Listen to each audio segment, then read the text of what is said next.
शुरुआत करता हूं।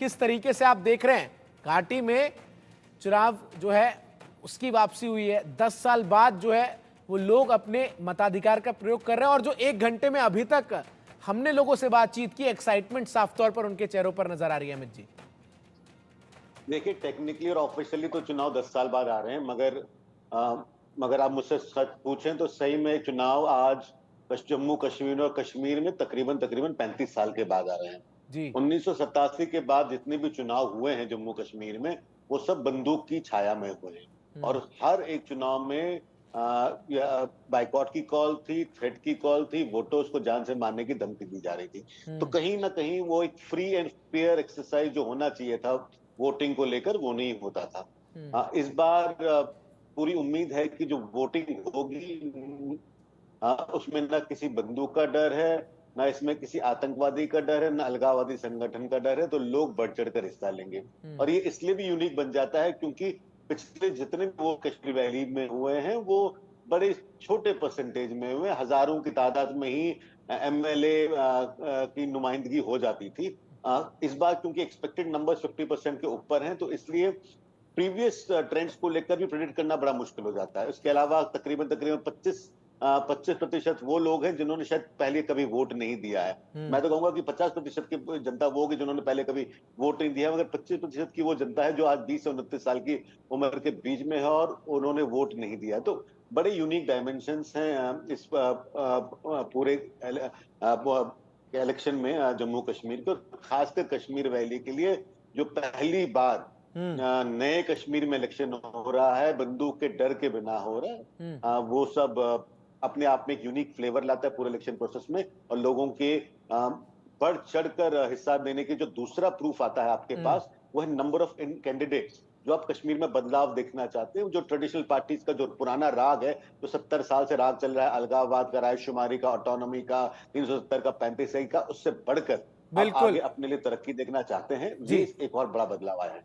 अरविंद मोहन वरिष्ठ पत्रकार हमारे साथ बने हुए हैं। अरविंद जी, जब हमने आज सुबह 7 बजे से तमाम तस्वीरें दिखाना शुरू की तो जो सबसे पहला रिएक्शन सामने आया वो 90 साल की एक महिला का, जो कि काफी उत्साहित थी अपने वोटिंग सिंबल को दिखाकर और इस बात को लेकर काफी आशान्वित नजर आ रही थी कि चुनावों के साथ जम्मू कश्मीर में जो प्रगति रुकी हुई थी वो जो है उसकी वापसी होगी। हालांकि बीते 10 साल में केंद्र सरकार ने कई प्रयास किए हैं जिसके जरिए जम्मू कश्मीर को मुख्यधारा से जोड़ा जा सके और वो प्रयास जो है वो साफ तौर पर चुनाव जब हो रहे हैं तो उनमें नजर भी आ रहे हैं।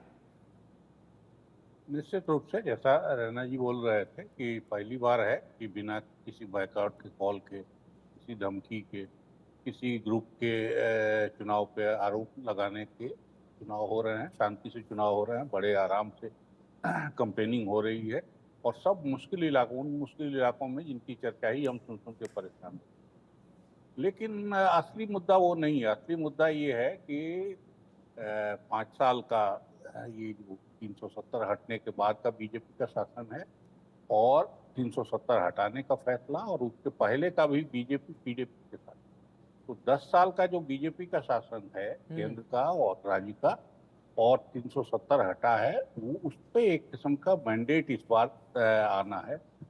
इसलिए जम्मू कश्मीर में ज्यादा दिलचस्पी है सारी दुनिया की, हिंदुस्तान की ही नहीं, सारी दुनिया की दिलचस्पी। और मैं कहूंगा कि जिस किस्म से चुनाव अभी तक दिख रहे हैं होते हुए, वो एक तरह से उस पे मोहर लग रही है कि फैसले जो हुए हैं उसको लोग मान रहे हैं कि ये उनके हक में गए। अब वो किस किस्म से फैसला करते हैं, ये भी देखने की चीज होगी, क्योंकि लोकसभा चुनाव में बीजेपी ने एक तरह से मैदान कश्मीर में छोड़ दिया था खुद ही। इस बार उसने ऐसा नहीं किया है। उसकी आलोचना हुई होगी, मेरे ख्याल पार्टी के अंदर भी हुई होगी, बाहर तो हुई ही कि पूरे घाटी में चुनाव कैंडिडेट ही नहीं दिए। तो इस बार उसने कैंडिडेट दिए हैं, लेकिन कैंडिडेट पूरे नहीं दिए हैं, कम कैंडिडेट दिए हैं। और कल मैं राम माधव का बयान देख रहा था, उनका ये क्लेम था कि इस बार घाटी में बीजेपी अपना खाता खोलेगी। अब जो पार्टी 10 साल से इस कश्मीर को बदलने में लगी हुई है और 370 हटाने तक का फैसला जिसने कराया, उसका क्लेम ले दे के इस पे आ जाए कि हमारा खाता खुलेगा, तो ये उसको भी सोचना चाहिए लेकिन हमको उससे कोई खास मतलब नहीं है कि कौन जीत रहा है कौन हार रहा है। हमको ये देखना है कि लोगों की मुहर कहाँ लगती है, लोगों का फैसला, क्योंकि फैसला लेते वक्त लोगों से किसी किस्म का कंसल्टेशन नहीं हुआ था। जो कंसर्न लोग हैं उनकी राय लेने का कोई नॉन प्रोसेस तो नहीं है कहीं भी। पार्लियामेंट के अंदर की बहस हो या बाहर पहले उसकी चर्चा हो, जिस हड़बड़ी में बिल लाया गया और लाके पास किया गया वो एक सवाल उठाता था। और मेरे ख्याल बिल्कुल, 5 साल लेकिन के उस बाद सवाल का जवाब जो है वो कहीं ना कहीं लोकतंत्र के इस प्रक्रिया में लोगों की जो भागीदारी होगी वो अपने आप में दे देगी। गौरव कपूर नेशनल कॉन्फ्रेंस के नेता हमारे साथ जुड़ रहे हैं। गौरव जी, नेशनल कॉन्फ्रेंस का शुरुआत में जब चुनाव की सुगबुगाहट है जब नजर आई थी तो ये स्टैंड था कि हम चुनाव नहीं लड़ेंगे। उमर अब्दुल्ला कहते हुए नजर आ रहे थे कि मैं ऐसे चुनाव को नहीं लड़ना चाहता जिसमें चुने गए मुख्यमंत्री के पास अधिकार नहीं होंगे। लेकिन उसके बाद जब चुनावों का ऐलान हुआ तो आपने उम्मीदवारों को न केवल चुनावी मैदान में उतारा बल्कि सत्ता में वापसी के लिए कांग्रेस के साथ गठबंधन भी किया है। स्वागत कर रहे हैं इस चुनाव का?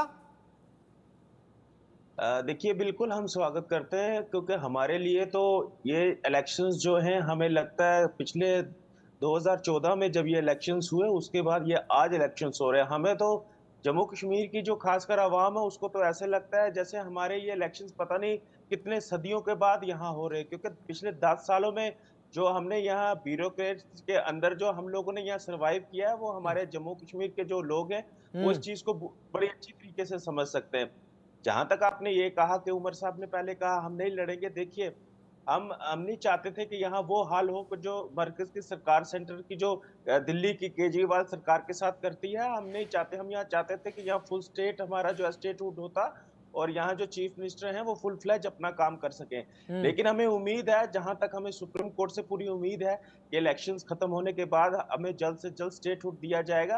और उमर साहब ने ये चीज कही थी, स्पेशली मीटिंग्स में भी कहा था कि अगर वो खुद नहीं लड़ेंगे तो कल जिन लोगों को हमने मैदान में लाना है उनको कैसे कहेंगे कि भाई मैं नहीं लड़ूंगा लेकिन आप जाके लड़े। इसलिए उनका जो माइंड हुआ वो चेंज हुआ और उमर साहब ने कहा कि सबसे पहले मैं लड़ूंगा।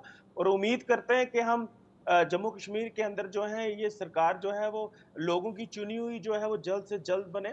बाकी जहां रहा आपने कहा कांग्रेस का, देखिए हमारा जो गठबंधन है वो इंडिया अलायंस के साथ है।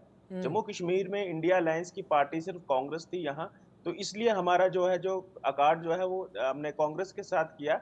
अदरवाइज इंडिया अलायंस की और भी अगर जमात होती, कोई भी पार्टी होती, हम उनके साथ भी करते। ठीक है, मेरे साथ यश श्रीवास्तव जुड़े हुए हैं, प्रवक्ता है कांग्रेस के। यश जी, स्वागत है आपका। और तस्वीरें जो लगातार हम दर्शकों को दिखा रहे हैं, सुबह 7 बजे से बड़ी संख्या में लोग जो हैं वो घरों से निकलकर पोलिंग बूथ पर पहुंच रहे हैं। कांग्रेस काफी आश्वस्त नजर आ रही है इस चुनाव को लेकर कि सत्ता में जो है वो वापसी कर पाएगी जम्मू कश्मीर की। लेकिन ये जम्मू कश्मीर का पहला विधानसभा चुनाव है जब जम्मू कश्मीर के आपके सबसे बड़े नेता जो एक समय हुआ करते थे, गुलाम नबी आजाद, वो आपके साथ नहीं है। एक अलग पार्टी उन्होंने बनाई है। हालांकि सक्रियता उनकी इस तरीके से इस चुनाव में नजर नहीं आ रही है। कमी खल रही है गुलाम नबी आजाद की या फिर जो है ऑल इज वेल? देखिए, कमी तो 10 साल से कश्मीर के लोगों को चुनाव की खल रही थी।